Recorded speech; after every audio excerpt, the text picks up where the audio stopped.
Carolyn for Here's What Happened in Carolyn Talks podcast. This show is super interesting in that it explores how how all the characters are finding out new things about themselves as they're adjusting to this new future and this new idea of what who they are is in the future. Can you just talk about finding yourselves and finding the characters' new identity under all of this confusion, especially like your relationships to your family, to everyone around you? Mm-hmm. Well, I guess that's for me then, right? Yeah. Well, Claudette coming from the 50s, I mean, it's a very different world, the 50s versus 2021. And I think something that makes her very special is that she just has an amazing ability to adapt to whatever situation she's in. She had to do that when she was growing up in the 40s and in the 50s, and she has to do it now. And I think the power that she has really allows for her to shine in that ability to adapt to her surroundings. So Claudette is doing great, in my opinion. She's doing great. I think so much of what makes this show like so accessible and so universal to people is how much of us, even in this time period, are trying to find our place in this world and like trying to find sort of where we fit in. But I think the overarching theme of this show and finding your own voice, your own powers, is one that sort of speaks to us as a community, is one that speaks to us as a generation, because it's so much of what we need to do as people and as a culture. So before we talk, you talked a bit about the characters being disenfranchised, and that's a lot of what the show is about. I want to talk about getting powers now, about being empowered as the characters, because I think it's amazing that while these characters are disenfranchised from all, I'm going to get to you, don't worry, you're not left out, from all these characters being disenfranchised in the eras that they came from, while they came through a traumatic experience, like being dropped into this new future, they got powers. And for like Claudette, she has the ability to heal, which I think as a Black woman is amazing because it shows resilience. And then for Jharrell, you may not have superpowers, but his ability is being able to empathize and connect with different people. And that's a power. I see that as a superpower because not everyone is able to do that. So can both of you talk about those aspects of being empowered in your characters, and you as actors yourselves taking inspiration from these powers yourselves? Mm-hmm. Yeah, when the audition came through and I saw that she had powers and that she could heal herself, I mean, I was over the moon, absolutely just over the moon, because I'm already kind of a superhero nerd anyway. And so immediately I thought that she was Wolverine, and then that actually ended up being a line in the script as well.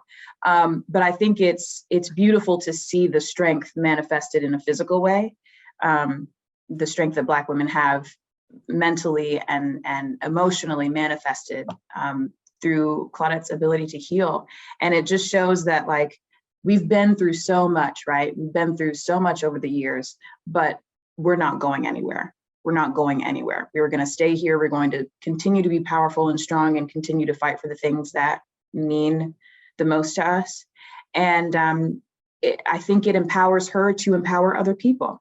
She's invincible. So like, if she can do it, then she can empower other people to step outside of their comfort zone and do the things that they know are right. Maybe not easy, but they know that they're right. Yeah.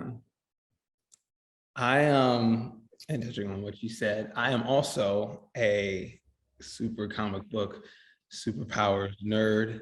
And it has almost become a running joke about how much I want powers on the show. And I'm like the only character who's probably not going to get powers. But no, I do feel like there's something sort of supernatural in Jharrell's ability to not only empathize, but always try to fight for understanding and the right thing within a situation. And it's special to be able to get somebody to see the humanity in someone else.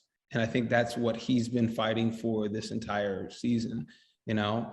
And it's reaching people subtly and slowly. And you've seen the way that him and Keisha's bond has grown and the things that she's like opened her eyes to and everything. But I do feel like that's kind of a superpower. But Jharrell's arc is sort of showing, I don't know, the natural power that we all have to reach people, to find understanding. And also, I need Still really wants a superpower. season 4, bro. If we get to that season 4 and I don't have powers, I will personally be crushed. Okay, but what power would you choose if you could? What superpower? Me personally, I'd want to be in 2 places at once. I want to like be able to split myself up and do other things, just because I got so many things that I got to do and I never get to all of them. And then one of me could just be like sleeping, recouping all of the exhaustion that I have throughout the day. So you'd be like my girl on Invincible, man. Yeah. They need to do her better. Thank you. It's a good power. One of the main themes for this season of 4400 is the 4400 learning to fit into society for them personally, but also getting society to accept them. Because again, we talked about the show about being people who are disenfranchised, but it's interesting that they came and they're still disenfranchised, but in a collective way rather than individually. So just talk about that aspect, because I think it's really interesting that the writers did that, where they're like, you guys were disenfranchised in your time periods, in your eras, in your families, and in your groups, but you came here and guess what? You're all excommunicated from the rest of society. So talk about that in particular, especially for Jharrell, who started out as an immigration counselor whose job was to help people integrate into society. Yeah. Can you still hear me? I know there's a lot of noise going on outside next to me. Okay. I feel like, I don't know, it's a real testament to how great of storytellers we have on this show, because so much of the commentary that we have in the show is just done organically through story and through like how they've structured these people's lives within the show. So to have them being marginalized in their time periods and coming here and still being marginalized is like showing how much hasn't changed just in like the history of this country. But then on top of that, like having Jharrell be a social worker for immigrants and then having these people be detained is sort of echoing how we were treating people at our borders, everything, where there were like so many different atrocities committed under the guise of keeping people safe. And you see children being separated from their families and everything. And it's like, how is this keeping us safe? Like these people aren't threats, they're just people.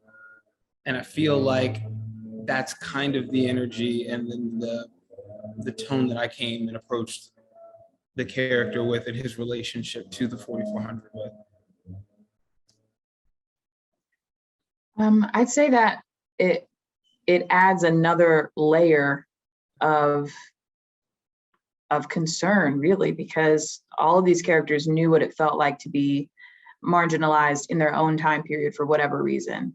And now on top of that, they have the fact that they have powers, the fact that they all came back from a random time period and nobody knows why or who they are or any of that. It just adds another layer of, oh, I got to worry about this now.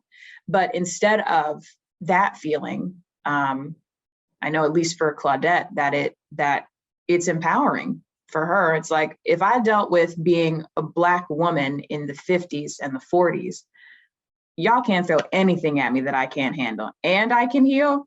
Okay, let's go. You know, so I think there's a level of strength that comes from having already been pushed aside in their own time period. And even though they are more so now, they have something to fight back with. They have these powers, they have their family, this created family of 4400 to support. And so I think it allows for more strength. I think it's so like interesting how they're discussing how North America is still extremely prejudiced, but it's just that it will find new ways to other people, even if, you know, if it's not race, gender, whatever, you're just like, you're still not of us. So I like that the show's exploring that aspect of like society.